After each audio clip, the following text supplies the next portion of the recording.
कल कहाँ तक हो गया था, एक्सपेरिमेंट्स तक हो गए थे ना। आज पढ़ेंगे DNA, RNA, DNA replication. DNA replication में पढ़ता है फिर क्या, मेसेल्सन और स्टॉल का एक्सपेरिमेंट। तो टफ क्वेश्चन अगर बनाना होता है तो दो तीन जगह से आते हैं, रेप्लिकेशन, ट्रांसक्रिप्शन, ट्रांसलेशन, यहाँ से क्वेश्चंस बनते हैं। तो आज हम पढ़ने वाले हैं क्या, जेनेटिक मटेरियल के एक्सपेरिमेंट पढ़ लिए थे। किसके एक्सपेरिमेंट से प्रूफ हुआ था कि डीएनए जेनेटिक मटेरियल है? हर्षे और चेज के एक्सपेरिमेंट से। किसमें किया था उन्होंने अपना एक्सपेरिमेंट? इकोलाई बैक्टीरिया में और बैक्टीरियोफेज। ठीक है? तो वहां से ये कंफर्म हुआ था कि डीएनए क्या होता है, जेनेटिक मटेरियल होता है। डीएनए टर्म किसने दिया था? एल्बर्ट कॉसेल। ठीक है। और अब डीएनए का फुल फॉर्म क्या होता है ये भी मालूम होगा, क्या होता है? डीऑक्सी डीऑक्सीराइबो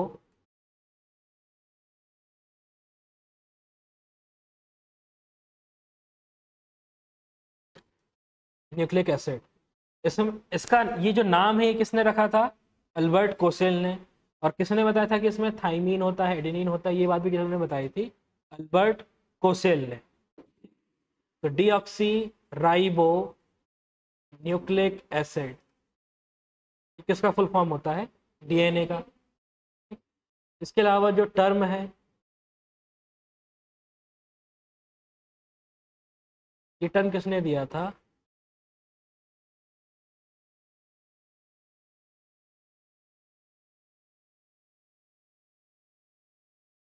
अल्बर्ट कोसेल ने। ठीक है। इसमें डीऑक्सीराइबो शुगर है, ये बात भी किन्होंने बताई थी? अल्बर्ट कोसेल ने। क्या क्या बताया इन्होंने? इसमें कौन सी शुगर होती है? डीऑक्सी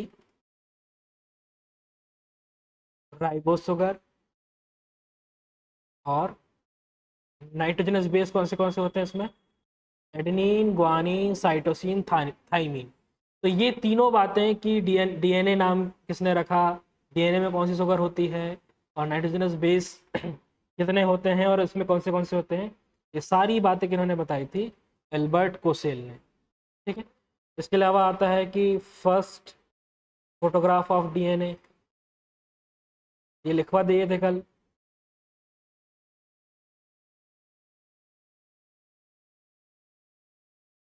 रोजलिंड फ्रैंकलिन और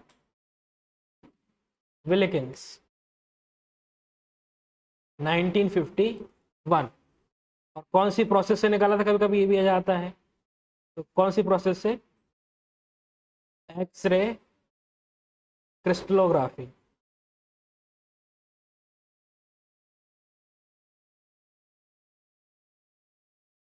एक्सरे विवर्तन तकनीक कहते हैं।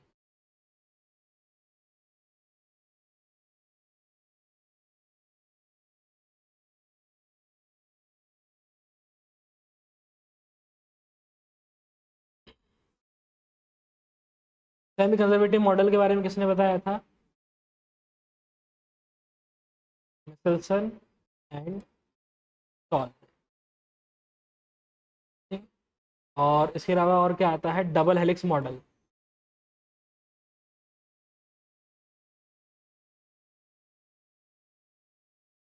Watson and Crick. ठीक है। अब इसके बाद में डीएनए किसमें प्रेजेंट होता है ये मालूम होना चाहिए, और सेल के अंदर कितनी लोकेशन में डीएनए होता है। ठीक है। तो डीएनए किस में प्रेजेंट होता है और किस फॉर्म में होता है? ये जेनेटिक मटेरियल के फॉर्म में। तो DNA is a genetic material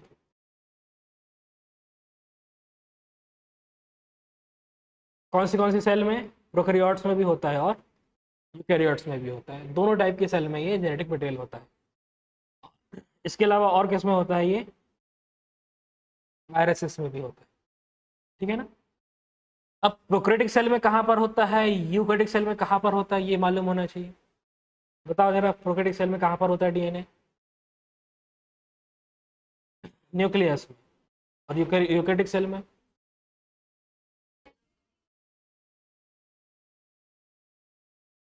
cell wall.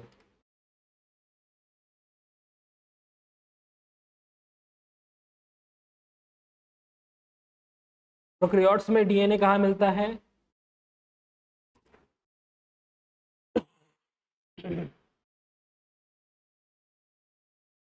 Cytoplasm. क्या? साइटोप्लाज्म को ही सेल बोलते हैं। सेल मेम्ब्रेन से कवर होती है। तो कहाँ प्रेजेंट होता है प्रोकैरियोटिक सेल में? साइटोप्लाज्म में। और यूकैरियोट्स में? प्रोकैरियोट्स यूकैरियोट्स में डिफरेंस मालूम है ना?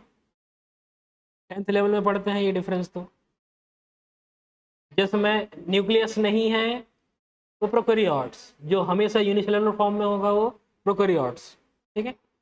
जिसके अंदर ट्रू न्यूक्लियस होता है वो, जिसके अंदर मेम्ब्रेन बाउंड ऑर्गेनेल्स होते हैं, वो कौन होता है? यूकैरियोट्स। ठीक है। तो यूकैरियोट्स में मेन डीएनए होता है एक। मेन डीएनए कहाँ पर प्रेजेंट होगा? केंद्रक में, जिसके अंदर कोडिंग्स होती है।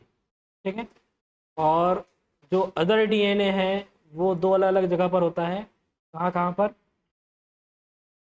एक होगा माइटोकॉन्ड्रिया में, और एक होता है प्लांट सेल के क्लोरोप्लास्ट में।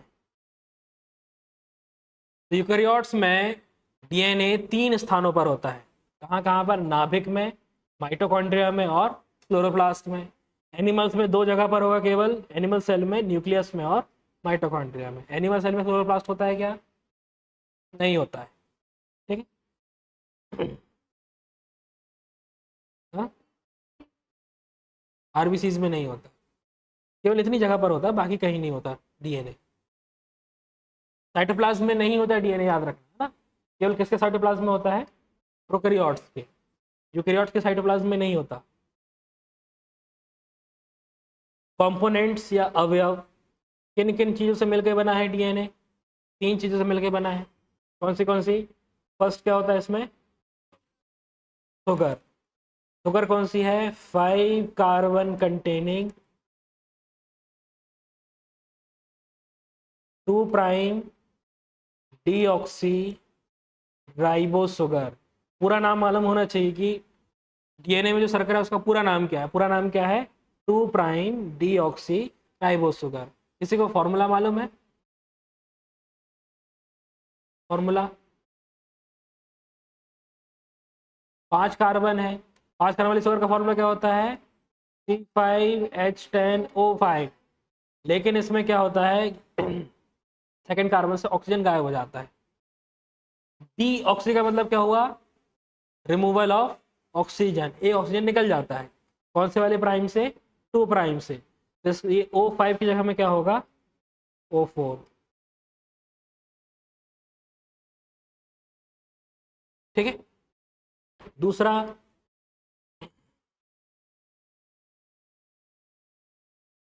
दूसरा होता है फॉस्फोरिक एसिड।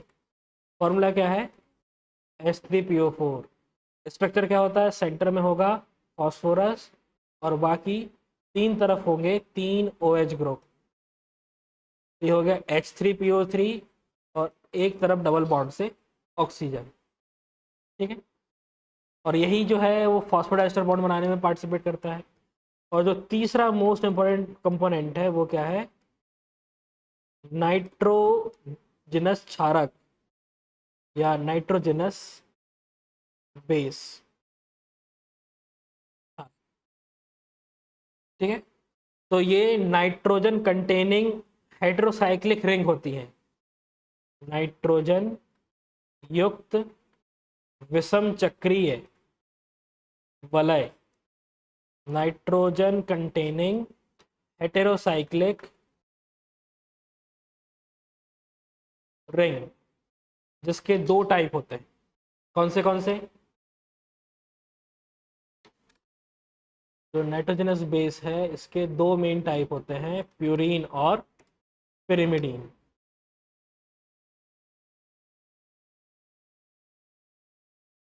देखो, जिसको डिटेल में पढ़ना है ये चीज़ें वो हमने ग्रुप में सेंड कर दिए हैं। जिसको देखना होगा वो देख लेना, या आपके पास जो भी बुक्स है उससे एक बार थोड़ा सा डिस्क्रिप्टिव वे में पढ़ लेना। जो मोस्ट इंपॉर्टेंट है, जहाँ से क्वेश्चन बनता है, हम केवल वही बता रहे हैं, ठीक है ना, क्योंकि पूरा पूरा पढ़ाएंगे तो 1 महीना तो इसी में लग जाता है, ठीक है। चलो, नाइट्रोजनस बेस दो टाइप के होते हैं, कौन से? प्यूरीन और पिरिमिडीन। अगर प्यूरीन की बात करें तो प्यूरीन कैसे स्ट्रक्चर होते हैं, ये आता है, तो ये कैसे स्ट्रक्चर है, डबल रिंग स्ट्रक्चर है। और पिरिमिडीन कैसे होते हैं, सिंगल रिंग स्ट्रक्चर है। अब इस डबल रिंग में क्या क्या होता है, एक होता है पिरिमिडीन, पिरिमिडीन से मिलकर ही क्या बनता है, प्यूरीन। पिरिमिडीन में एक रिंग जोड़ देते हैं, इमेडाजोल। पिरिमिडीन के साथ में क्या जोड़ दो, इमेडाजोल। तो ये दोनों मिलकर क्या बनाते हैं, प्यूरीन बनाते हैं, ठीक है। अब प्यूरीन में कितने मेंबर्स होते हैं ये मालूम होना चाहिए। कितने मेंबर होते हैं, 6, पक्का। पिरिमिडीन में होते हैं 6 मेंबर।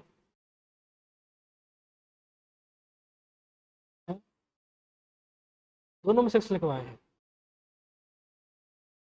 देखो, इसमें 6 और उधर टोटल 9 मेंबर होते हैं।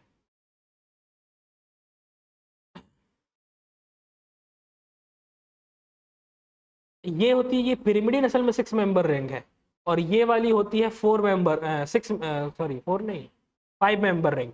और दोनों के लिए एक कॉमन होता है। इसमें कितने मेंबर होंगे, 6। ऐसा लिख लेते हैं इसको।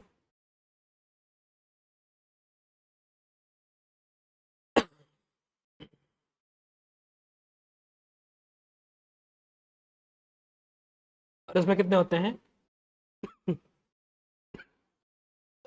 5 मेंबर। बट दोनों के लिए एक कॉमन वॉल बन जाती है, तो 6 इसके रहेंगे और इसके बचे केवल कितने, 3 बचेंगे। 6 और 3 9।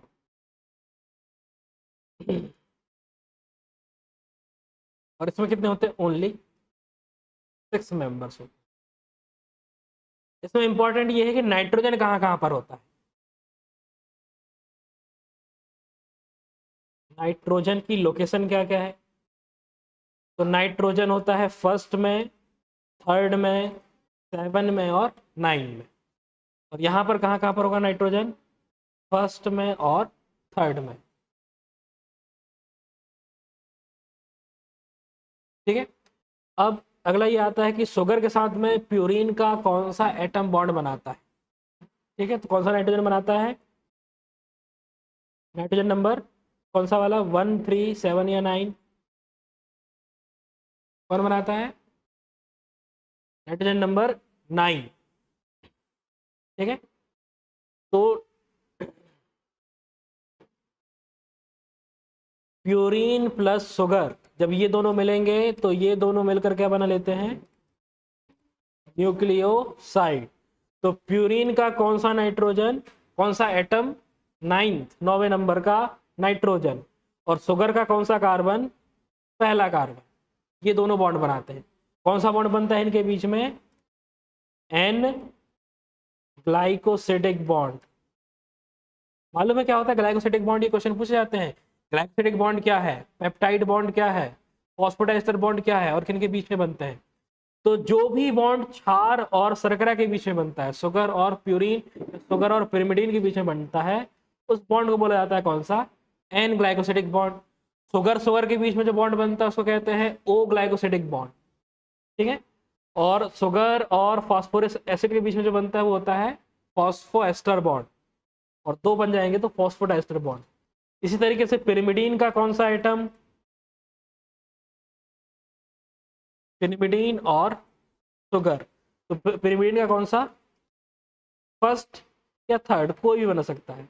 और कार्बन का कौन सा कार्बन, हमेशा शुगर का पहला कार्बन, ये बॉन्ड बनाता है।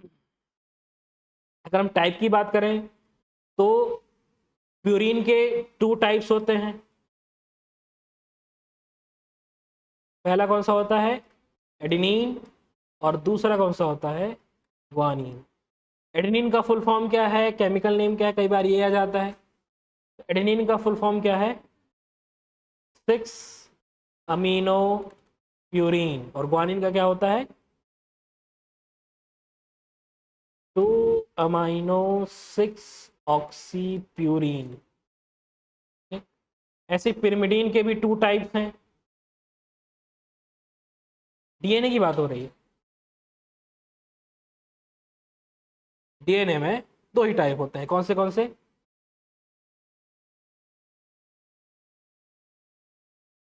सी आता है, एस आता है? एस।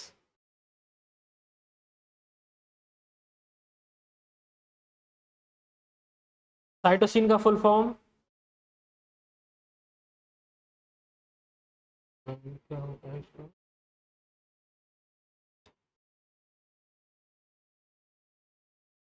कोआ, ए ओ। कौन सा अमीनो, 2 या 4?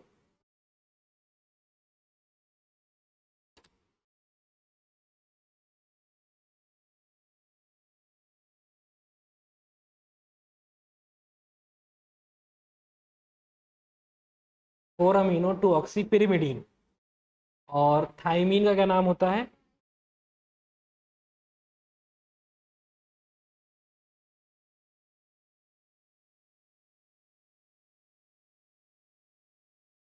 ये ऐसा इसलिए बता रहे हैं क्योंकि ये सेम चैप्टर, ये जो है ना वो केमिस्ट्री में भी आता है। ठीक है, केमिस्ट्री में लास्ट चैप्टर है बायोमोलिक्यूल, वहाँ पर नाइट्रोजनस बेस भी पढ़ते हैं, तो इनके केमिकल नेम पढ़ने पड़ते हैं, तो यहीं से समझ में आ जाएगा।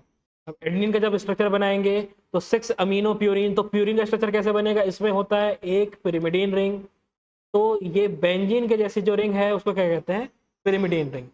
बस 2 लोकेशन खाली होती है इसमें, 6 कार्बन की जगह में 4 कार्बन होते हैं, एक कार्बन यहाँ पर होगा, तो सॉरी एक नाइट्रोजन यहाँ पर होगा, एक नाइट्रोजन यहाँ पर होगा, यहाँ नाइट्रोजन होता है और यहाँ नाइट्रोजन होता है।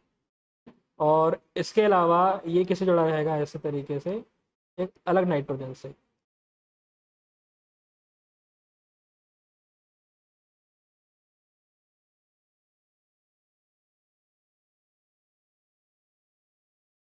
हाँ,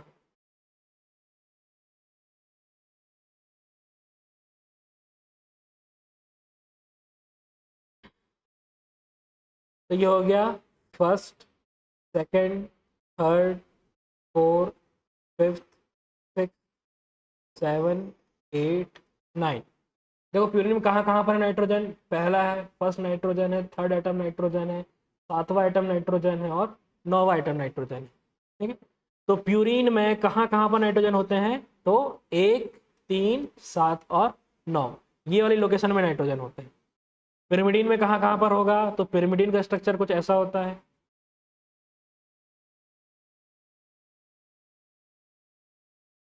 नहीं, अभी प्यूरिन बना है, अभी क्या कहते हैं, एडेनिन ग्वानिन नहीं बना है। तो एडेनिन ग्वानिन में आता है ये। तो ये नाइट्रोजन, ये नाइट्रोजन, इसमें नीचे के साइड से काउंट किया जाता है, ये हो जाएगा 1, ये हो जाएगा 2, ये हो जाएगा 3। तो कहाँ कहाँ पर नाइट्रोजन है? पहला आइटम नाइट्रोजन है और तीसरा आइटम नाइट्रोजन है। ठीक है, अब जब हम इसी में 6 पोजीशन पे अमीनो ग्रुप जोड़ दो,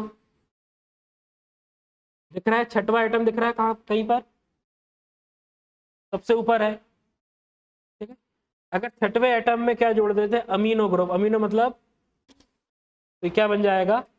एडिनिन। और 2 अमीनो 6 ऑक्सी कर देंगे तो 2 ये है, सेकंड कार्बन पर क्या जोड़ देंगे? NH2। और लास्ट जो 6th कार्बन है उसमें क्या जोड़ देंगे? ऑक्सी, ऑक्सी मतलब ऑक्सीजन। ठीक है, बस यहाँ पर डबल बॉन्ड थोड़ा सा शिफ्ट करना रहता है। एक डबल बॉन्ड कहाँ पर बनेगा? यहाँ पर इसमें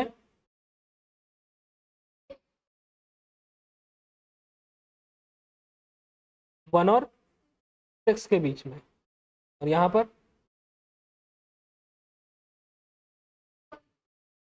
इधर कहीं भी बनता है क्या?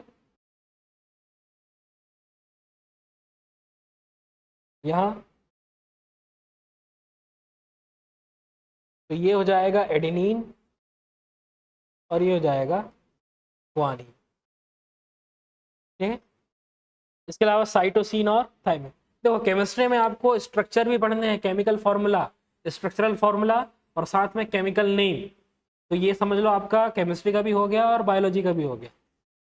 बस अब यहाँ पर देखो, यहाँ पर क्या क्या ऐड करना है? 4 अमीनो 2 ऑक्सी। इसको पहले डबल,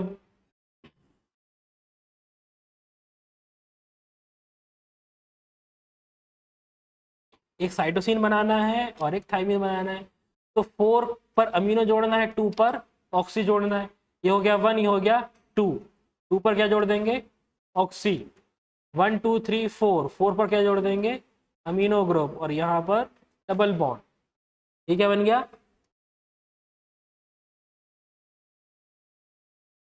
ये क्या बन जाएगा? साइटोसिन। थाइमिन बनाएंगे, 5 मैथिल, देखो 1 2 3 4 5, 5 में क्या जोड़ देंगे? मैथिल ग्रुप। और 2 और 4 में ऑक्सी, यहाँ डबल बॉन्ड से एक ऑक्सीजन, यहाँ पर डबल बॉन्ड से एक ऑक्सीजन।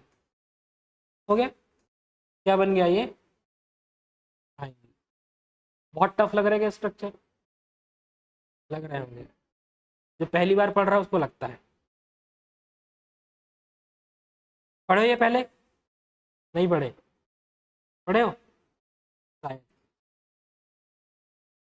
है कि नहीं ये सिलेबस में? है ना? ऐसा लग रहा है कि नहीं, कुछ लोगों का एक्सप्रेशन देख के लगता है ना कि ये क्या ही पढ़ रहे हैं।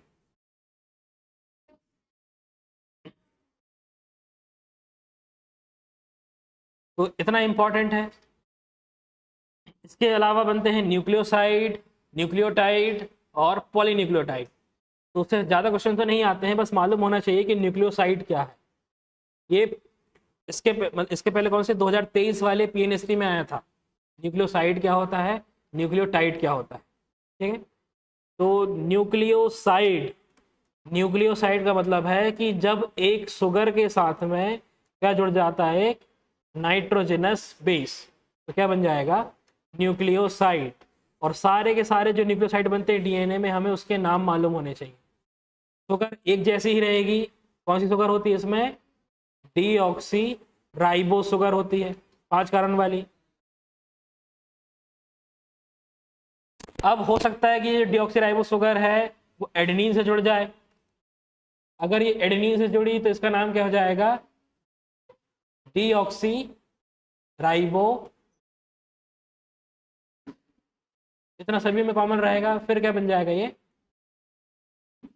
Deoxy ribo adenosine. अगर ग्वानिन इससे जुड़ा तो क्या बन जाएगा? Deoxy ribo guanosine. अगर साइटोसिन जुड़ गया तो क्या बन जाएगा? Deoxy ribo cytidine. साइटोसिन नहीं, साइटिडीन। और अगर थाइमिन जुड़ेगा तो ये ओनली बनाएगा क्या? थाइमिडीन। इसके नाम में डीऑक्सीराइबो नहीं लगाते हैं। क्यों नहीं लगाते हैं? क्योंकि ये केवल और केवल डीएनए में होता है, इसलिए इसके सामने नहीं लगाते। तो इतने नाम आपको याद होने चाहिए। अब अगर हम इसी में क्या ऐड कर देते हैं? Phosphoric acid.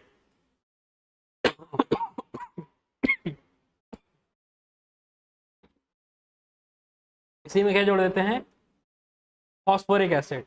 क्या बन जाएगा? न्यूक्लियोटाइड। Deoxy ribo nucleotide. ठीक है?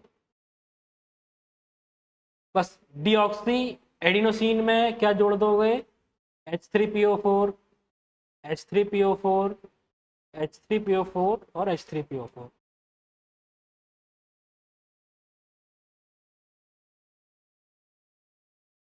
तो ये क्या बन जाता है? डीऑक्सी राइबो, इतना कॉमन रहेगा। और क्या बन जाएगा? Adenylic acid. ग्वानोसिन से क्या बन जाएगा? ग्वानाइलिक एसिड। साइटोसिन से क्या बन जाएगा? Cytidylic acid. और लास्ट वाले से ओनली क्या बनेगा? Thymidylic acid. ये नाम याद रखने हैं। एडेनिन से बना न्यूक्लियोटाइड क्या होगा? Deoxyribo adenylic acid. ग्वानिन से बना वाला डीऑक्सीराइबो ग्वानाइलिक एसिड। और साइटोसिन से बना वाला डीऑक्सीराइबो साइटिडाइलिक एसिड। और थाइमिन से बना वाला थाइमिडाइलिक एसिड। इसको रिप्रेजेंट करने के लिए एक शॉर्ट फॉर्म भी लगाया जाता है, मालूम है किसी को? इसको कहते हैं AMP, adenosine monophosphate, deoxy guanosine monophosphate, deoxy cytidine monophosphate और थाइमिडीन मोनोफॉस्फेट, TMP। कुछ में डी लगा भी देते हैं कुछ कुछ जगह पे, और पढ़ेंगे क्या, केवल थाइमिडाइलें।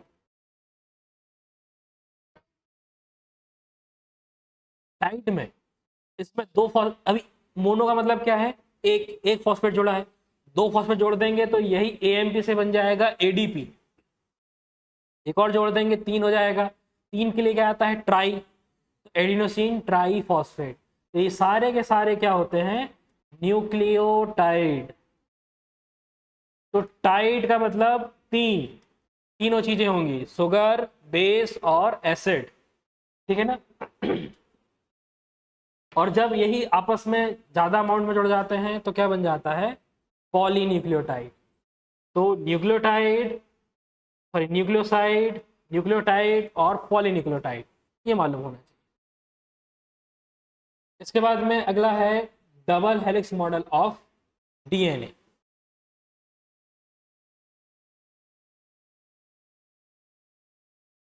डबल हेलिक्स मॉडल से क्वेश्चन आते ही आते हैं। किसने दिया था ये,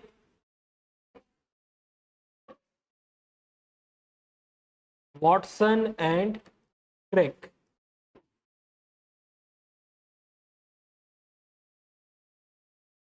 नाइनटीन 1953। और इस काम के लिए इनको फिर आगे चल के एक साल बाद में क्या दिया गया था, Nobel prize. Nobel prize science के क्षेत्र में अभी तक का दिया जाने वाला सबसे बड़ा पुरस्कार होता है, ठीक है, टेक्नोलॉजी और साइंस की फील्ड में दिया जाता है। कितनी राशि मिलती है इसमें मालूम है क्या, बहुत ज़्यादा पैसा मिलता है। प्राइस का मतलब पैसा है ना, कितने मिलते हैं गूगल कर लेना। अब डबल हेलिक्स मॉडल में क्या क्या बताया गया है, उसके कुछ इंपॉर्टेंट फैक्ट से क्वेश्चन आते हैं।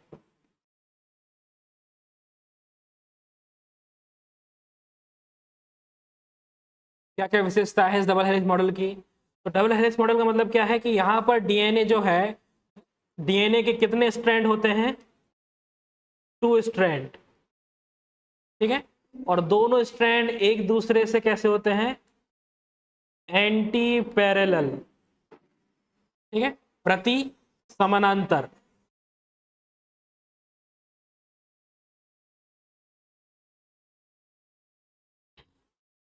एंटी पैरेलल होते हैं। इसके अलावा ये कौन सी साइड में झुका होता है, एक्सिस से, एक्सिस से कहाँ झुका होता है, राइट साइड में, राइट हैंड साइड। कितने डिग्री झुका होता है, 36, ठीक है। जैसे मान लो कि ये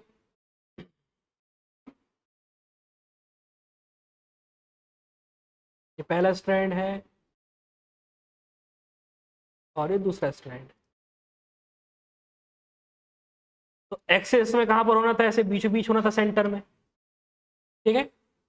तो असल में है क्या, सेंटर से राइट साइड वाला भाग थोड़ा सा ज्यादा है, तो इसका एक्सिस जो है ना, मेन एक्सिस, वो यहाँ कहीं पर है। देखो किस तरफ ज्यादा भाग दिख रहा है इसका, कौन साइड ज्यादा भाग है, राइट साइड में, ठीक है।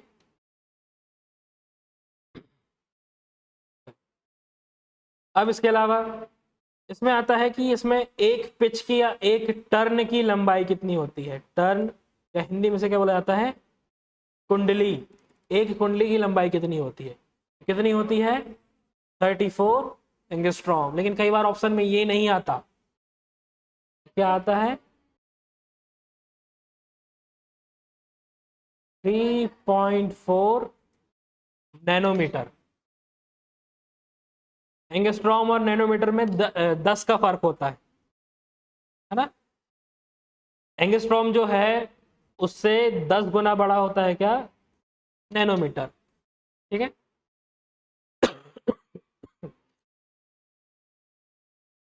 तो एक कुंडली की लंबाई कितनी हो गई, 34 एंगस्ट्रॉम। दो बेस पेयर के बीच में डिस्टेंस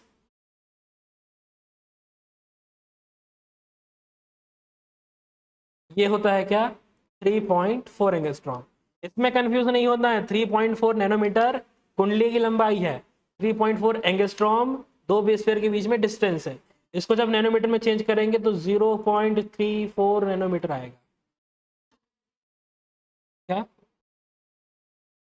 मतलब, क्या 0 पॉइंट, अरे नैनोमीटर देखो, एंगस्ट्रॉम अगर निकालना है तो एंगस्ट्रॉम बराबर होता है नैनोमीटर इंटू 10। ठीक है, नैनोमीटर कितना लिखा है यहाँ पर, 3.4 इंटू 10 करो कितना जाएगा, 34। ठीक है, या फिर नैनोमीटर, एंगस्ट्रॉम को नैनोमीटर में चेंज करना है तो इसको ट्रांसफर करेंगे, जो मल्टीप्लाई में वो कहाँ पर जाता है, डिवाइड में। ठीक है, जैसे इसको चेंज करना है 3.4 को, 3.4 डिवाइड 10 करेंगे तो कितना जाएगा, 0.34। तो ये एक दूसरे में कन्वर्ट करना आना चाहिए, ये फिजिक्स केमिस्ट्री बायोलॉजी सब जगह लगता है। तो टर्न की लंबाई 34 एंगस्ट्रॉम, टू बेस पेयर के बीच में डिस्टेंस 3.4 एंगस्ट्रॉम। ये एक बार हमसे भी गलत हुआ है जब हम बच्चे थे। इसके अलावा और क्या पूछा जाता है, डायमीटर, व्यास, डीएनए का व्यास कितना होता है, 20 एंगस्ट्रॉम या फिर 2 नैनोमीटर। ठीक है, और क्या बचा, number of base pair. Number of base pair कितने होते हैं, बेस पेयर की संख्या, क्षार युग्मों की संख्या। देखो यहां से लेके यहां तक को क्या बोला जाता है, एक टर्न। ये हमने यहां से बनाना स्टार्ट किए और यहां तक ले गए, तो इस पॉइंट को क्या बोला जाता है, एक टर्न या एक कुंडली। ठीक है, अब एक कुंडली में ये एक टर्न में कितने बेस पेयर होते हैं ये पूछा जाता है। जैसे यहां से यहां तक 1 2 3 4 5 6 7 8 9 10, ऐसे 10 बेस पेयर होते हैं। तो यहां से लेके यहां तक का डिस्टेंस कितना हो गया, 34 एंगस्ट्रॉम। हर एक के बीच में बराबर बराबर का गैप है, तो उसको 10 पार्ट में डिवाइड करना है, 34 डिवाइडेड बाय 10। तो इनके बीच में डिस्टेंस कितना निकल के जाएगा, 3.4। ठीक है, तो एक कुंडली की लंबाई 34 एंगस्ट्रॉम, दो के बीच में डिस्टेंस 3.4 एंगस्ट्रॉम, व्यास कितना है 20 एंगस्ट्रॉम और नंबर ऑफ बेस पेयर कितना है 10। ठीक है, किस टाइप का डीएनए होता है ये, राइट हैंडेड डीएनए होता है। और एक आध चीज और, इसमें शुगर किस टाइप की होती है। ठीक है, तो कैसी होती है, C2 या C3, इसमें होती है C2 एंडो शुगर।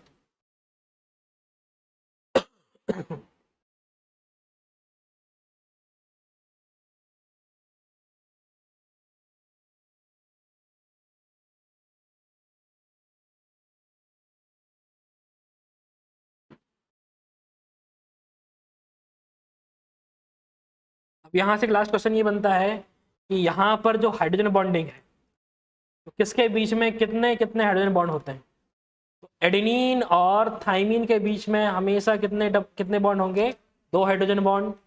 और ग्वानिन और साइटोसिन के बीच में कितने हाइड्रोजन बॉन्ड होते हैं, 3 हाइड्रोजन बॉन्ड होते हैं। ठीक है, तो ये हो गया डीएनए का डबल हेलिक्स मॉडल। इससे ज्यादा क्वेश्चन यहाँ से नहीं बनते। आगे बढ़े, इसके बाद में है टाइप्स ऑफ डीएनए, डीएनए के प्रकार, टाइप्स ऑफ डीएनए। तो डीएनए के 3 टाइप होते हैं, मालूम है किसी को, कौन से टाइप होते हैं, ए डीएनए, बी डीएनए और जेड डीएनए।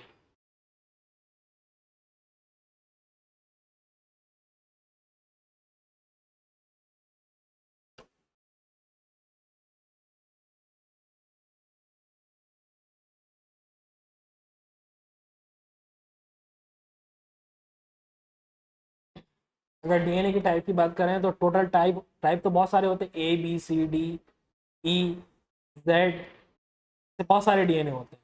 बट मेनली कितने डीएनए पढ़ा जाता है, 3 टाइप के डीएनए को पढ़ा जाता है, ए डीएनए, बी डीएनए और जेड डीएनए। ए डीएनए, बी डीएनए और Z DNA.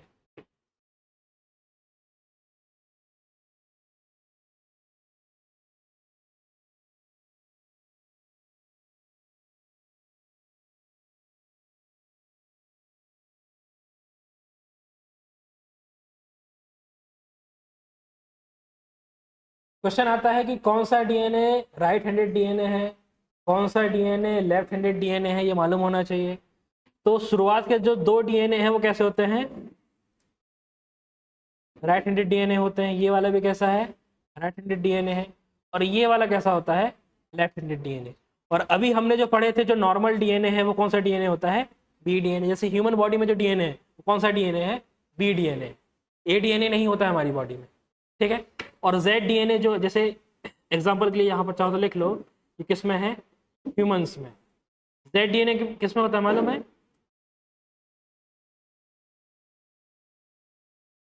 Drosophila fruit fly, इसके अंदर होता है जेड डीएनए। और एक ऐसा डीएनए है लेफ्ट हैंडेड डीएनए, ठीक है। अब बात करते हैं टर्न की लंबाई। तो ए डीएनए में टर्न की लंबाई कितनी होती है, 15 28.15 एंगस्ट्रॉम। बी डीएनए में कितनी होती है, 34 एंगस्ट्रॉम। और जेड डीएनए में कितनी होती है, 45 एंगस्ट्रॉम। 2 बेस पेयर के बीच में डिस्टेंस की बात करें तो बी डीएनए में कितना होता है, 3.4।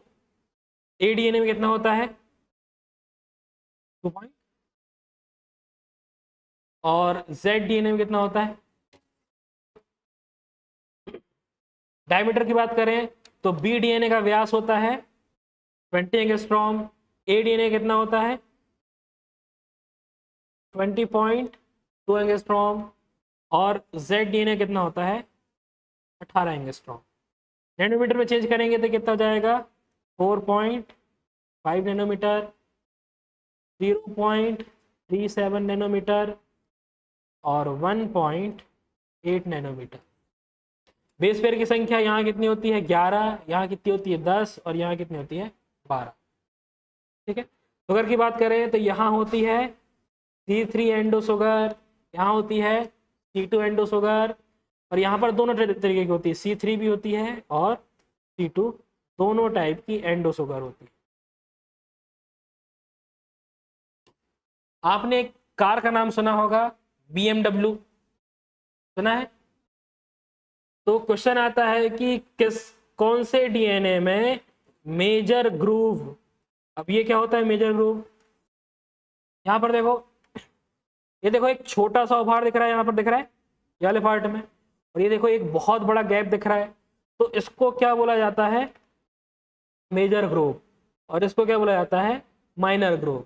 तो क्वेश्चन आता है कि कौन से डीएनए में मेजर ग्रूव बड़ा है, चौड़ा है, कौन से डीएनए में माइनर ग्रूव चौड़ा है, और कौन से डीएनए में मेजर ग्रूव होता ही नहीं है।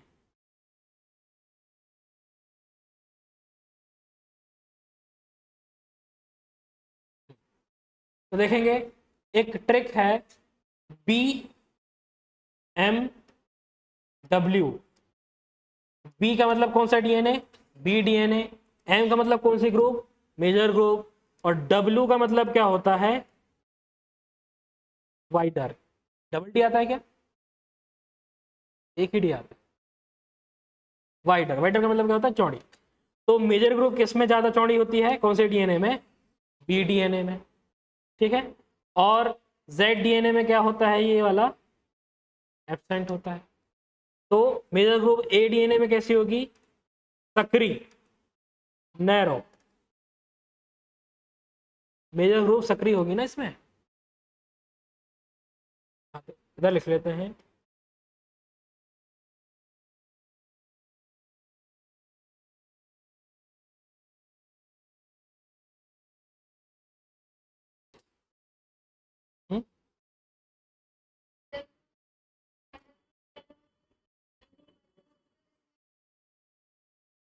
मेजर ग्रुप एब्सेंट नहीं होती है ना, माइनर ग्रुप एब्सेंट होती है।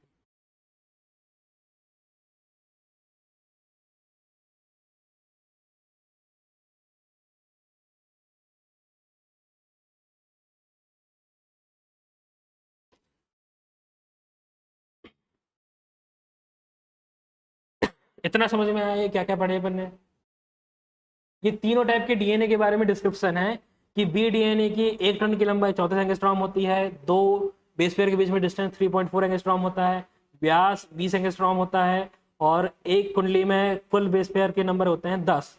शुगर होती है इसमें C2 शुगर होती है, BMW यानी बी डीएनए में मेजर ग्रुप वाइडर होती है, माइनर ग्रुप नैरो होती है। वाइडर का मतलब क्या होता है? ज़्यादा चौड़ा, और इसका मतलब क्या होता है? सकरा। तो मेजर ग्रुप चौड़ा होता है, माइनर ग्रुप सकरा होता है। ठीक है, बस इससे बाहर से क्वेश्चन नहीं आते, इतना ही इंपॉर्टेंट है इसमें। इसके बाद पढ़ते हैं क्या? DNA replication. टाइम है ना अभी?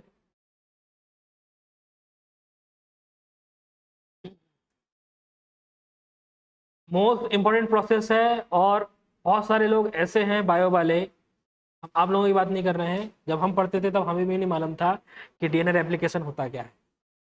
बहुत सारे स्कूलों में इसको पढ़ाया ही नहीं जाता है। ठीक है, तो थोड़ा सा ध्यान से पढ़ेंगे, और क्योंकि इसी से ज़्यादा क्वेश्चंस बनते हैं।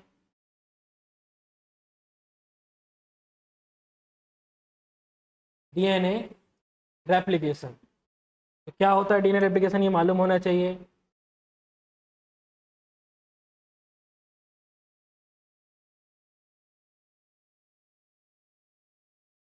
तो डीएनए से डीएनए बनाने की जो विधि है, इस विधि को क्या बोला जाता है? DNA replication, formation of DNA from original DNA molecule. ठीक, ओरिजिनल डीएनए से डीएनए की कॉपी बनाने की जो प्रोसेस है, या इसको ऐसा लिख सकते हैं, डीएनए से डीएनए बनाने की जो विधि है, इस विधि को क्या बोला जाता है? डीएनए रेप्लिकेशन या डीएनए प्रतिकृति यानी फोटोकॉपी। तो जिसने भी कभी फोटोकॉपी की प्रोसेस देखा होगा तो उसको ये आसानी से समझ में आ जाएगा। ठीक है, इसके अलावा डीएनए सिंथेसिस कब होता है?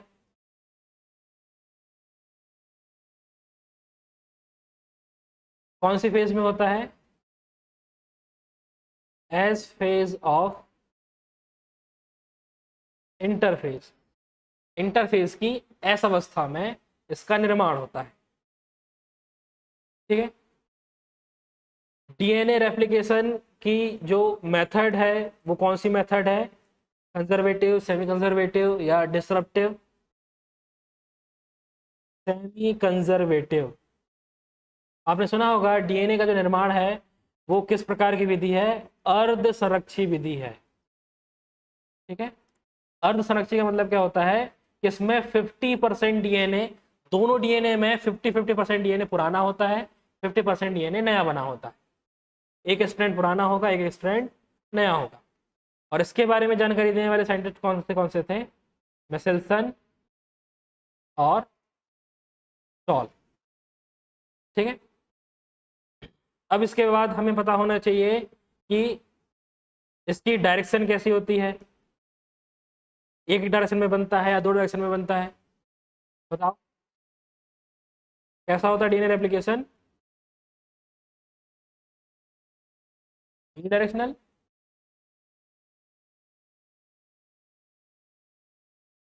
बाई डायरेक्शनल होता है, दोनों डायरेक्शन में होता है, बट हमेशा ये बनेगा कहाँ से कहाँ? रीडिंग की अलग है और सिंथेसिस की अलग है। रीडिंग होती है 3rd प्राइम से 5 प्राइम, और न्यू डीएनए बनेगा 5 प्राइम से 3rd प्राइम। ठीक है, इसके बाद में कुछ इंपॉर्टेंट वर्ड आते हैं। रेप्लिकॉन किसे कहते हैं? डीएनए का ऐसा पार्ट जो स्वतंत्रता पूर्वक रेप्लिकेशन कर सकता है, जो इंडिपेंडेंटली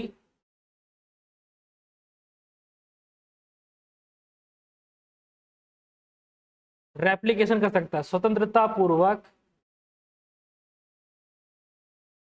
बिना किसी के दबाव में, अपनी मर्जी से, स्वेच्छा से, जो स्वतंत्रता पूर्वक रेप्लिकेशन कर सकता है, प्रतिकृति कर सकता है, डीएनए के ऐसे भाग को क्या बोला जाता है?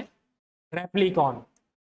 ठीक है, इसके बाद में एक आता है ORI, ओराई, इसको क्या कहते हैं? ओरिजिन ऑफ रेप्लिकेशन, या इसे बोला जाता है प्रारंभन बिंदु, वह भाग या वह पॉइंट जहां से डीएनए रेप्लिकेशन की शुरुआत होती है। ठीक है। और यहाँ पर कौन से युग्म ज़्यादा होते हैं? एटी युग्म, एडेनिन और थाइमिन वाले भाग यहाँ पर ज़्यादा होते हैं। एक और वर्ड आता है Okazaki fragment.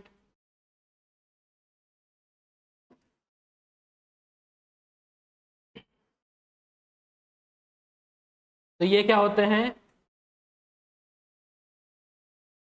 Small pieces of DNA. DNA के छोटे छोटे टुकड़ों को क्या कहते हैं? ओकाजाकी फ्रेगमेंट कहते हैं। और कौन से स्ट्रैंड में बनते हैं ये?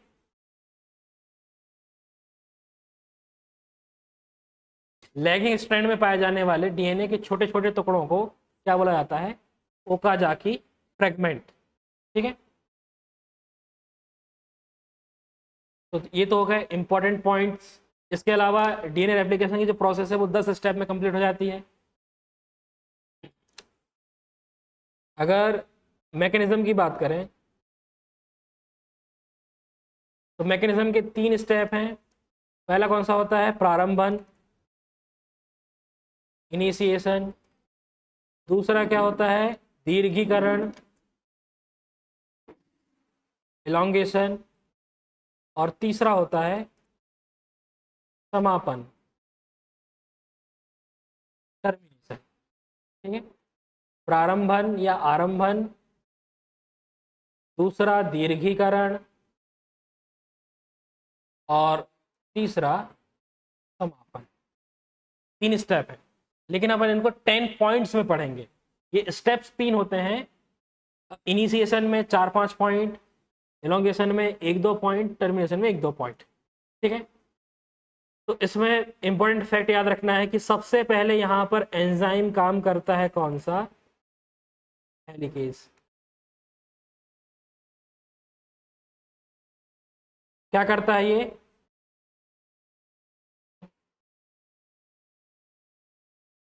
ये हाइड्रोजन बॉन्ड को तोड़ता है। और हाइड्रोजन बॉन्ड को तोड़ने के लिए, हर बार तोड़ने के लिए एक एटीपी का यूज करता है। 1 एटीपी पर बॉन्ड। हर एक बॉन्ड को तोड़ने के लिए एक एटीपी का यूज करेगा।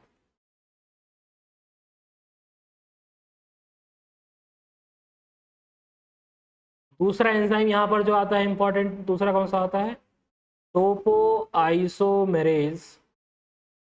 ठीक है। ये क्या काम करता है?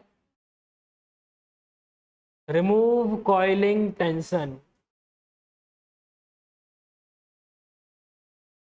कुंडलन तनाव को दूर करता है।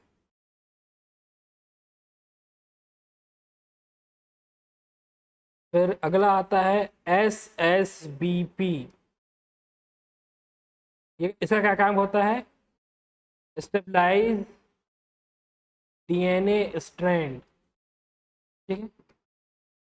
डीएनए को ये कैसा रखता है? स्टेबलाइज, स्थायी रखता है। फुल फॉर्म क्या है इसका? Single stranded binding protein. एकल स्ट्रैंड से जुड़ने वाली प्रोटीन का नाम। तो हेलिकेज से हाइड्रोजन बॉन्ड टूटेंगे और एक बार में ये एक एटीपी का यूज करेगा। टोपोआइसोमेरेज रिमूव करेगा किसको? कुंडलन तनाव को। एसएसबी प्रोटीन जो है वो डीएनए को कैसा रखेगा? स्थायी, ताकि ये आपस में फिर से ना जुड़ जाएं।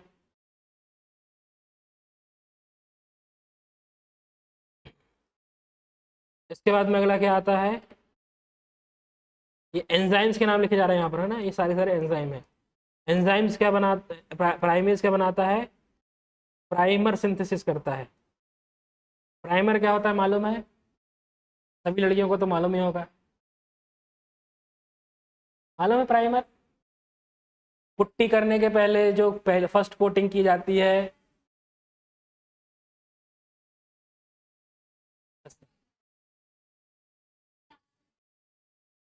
ऐसा है क्या?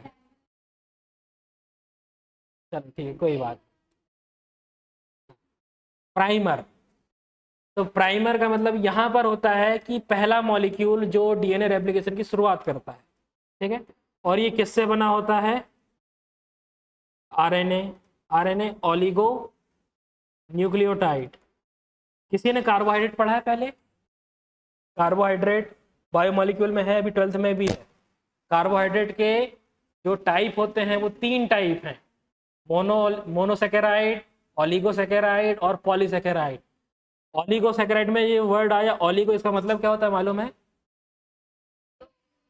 2 से लेके 9 तक, ठीक है, यानी 1 से 10 के बीच की जितनी भी संख्या है उसको क्या बोला जाता है?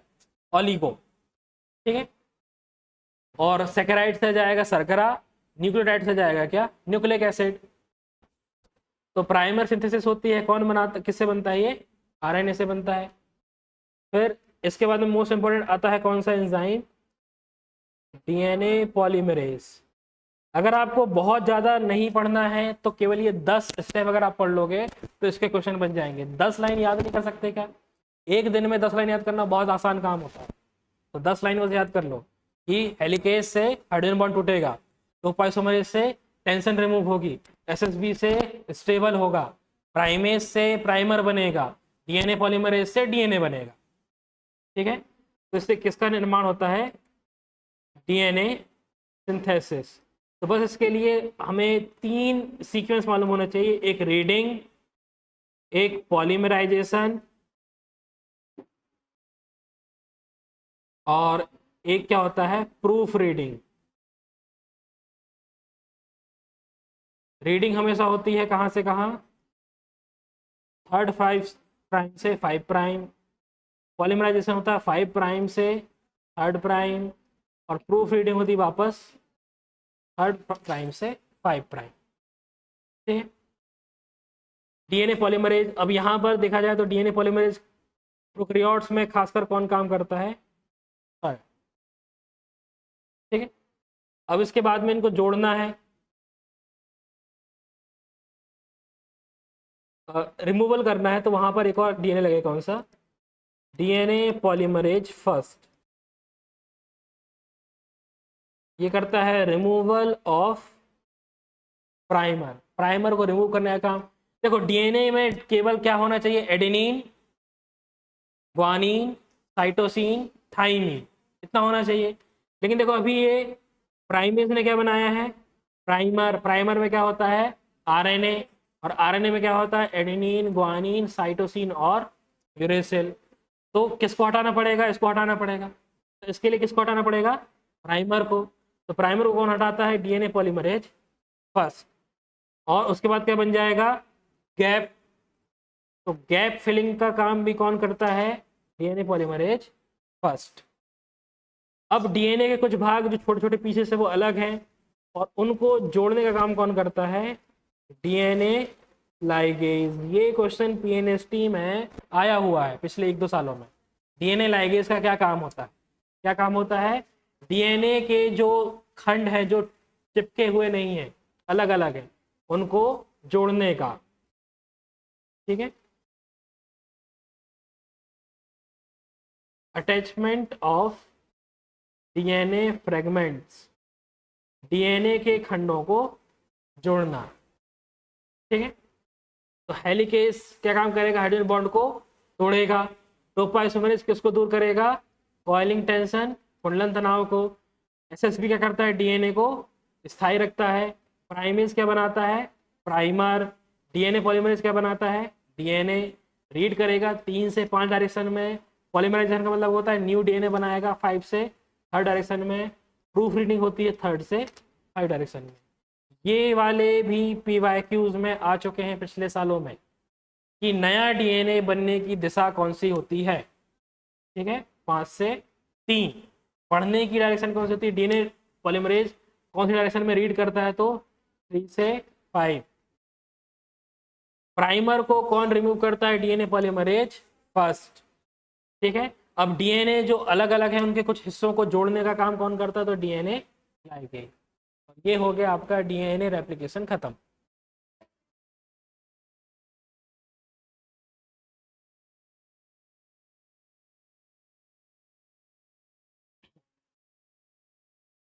लीडिंग से ऐसे याद रखो, जो लीडर है, लीडर कंटिन्यू काम करता है, ठीक है। और उसके जो सेवक हैं, जो और जो उसके फॉलोवर्स हैं, कभी रुक जाते हैं, कभी काम करते हैं। हो जाएगा इतना याद। जिस किसी को समझ में नहीं आया है ना, जो पहली बार पढ़ रहा है, उसको पूरा डिटेल में पढ़ना पड़ेगा, ठीक है। और डिटेल वाला हमने ग्रुप में सेंड कर दिए, ठीक है। तो जिस किसी की भी इच्छा हो वो देख सकता है, बाकी आपकी इच्छा, आप जाने आपको पढ़ना है नहीं पढ़ना है डिटेल में, ठीक है। हमने आपको दोनों तरीके करवा दिए, शॉर्ट फॉर्म में भी करवा दिए, लॉन्ग फॉर्म वाला हमने सेंड कर दिए। और ये चीज़ें ऐसी नहीं है कि आप अभी नहीं पढ़ेंगे बाकी चीज़ें पढ़ के पास हो जाएंगे तो काम चल जाएगा, ठीक है। अभी क्या हो रहा है, जो पीएनएसटी क्रैक करके जिसने 3 साल पढ़ाई की, 3 साल के बीच में ये इसको नहीं पढ़ाया जाता है, ठीक है, नहीं पढ़ाएंगे, लेकिन उसके बाद जो एग्जाम होगा उसमें भी ये क्वेश्चन आएगा, ठीक है। एक सब्जेक्ट होता है मॉलिकुलर बायोलॉजी, ठीक है। तो जो नर्सेज जिनको एम्स में जाना है, क्योंकि देखो यहाँ पर सैलरी होती है लगभग 30 से 40 हज़ार, मैक्सिमम पहुँचती है 60-70 हज़ार।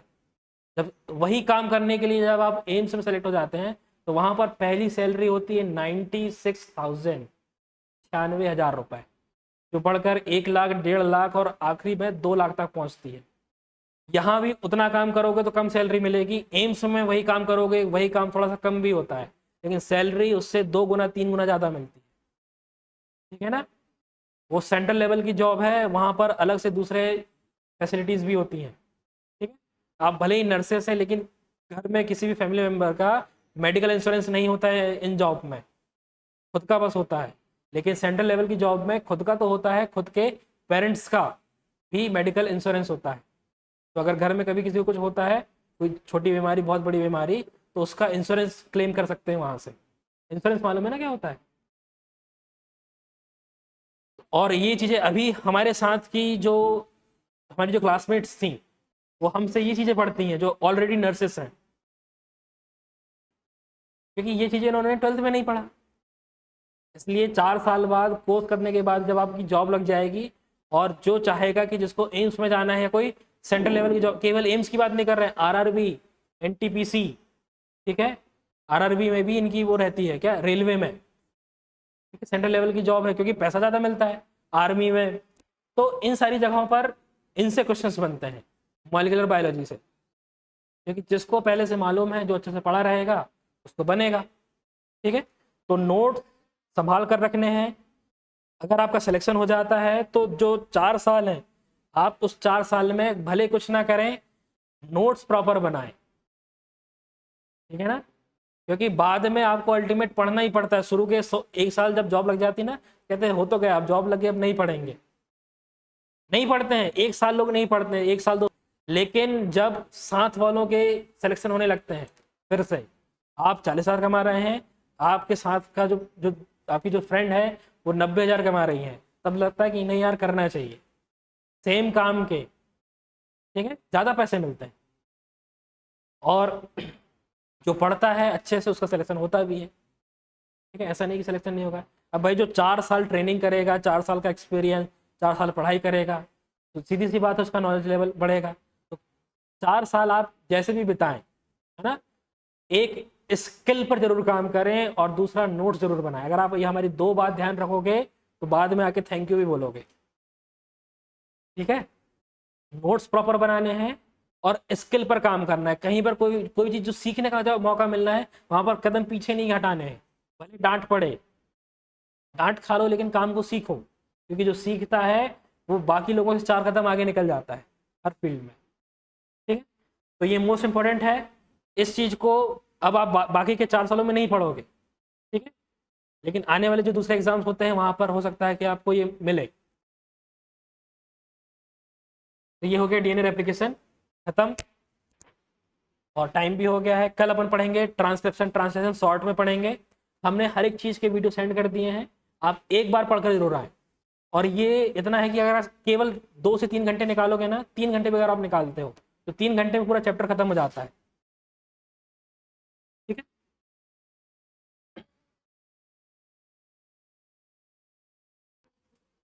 पढ़ा दे।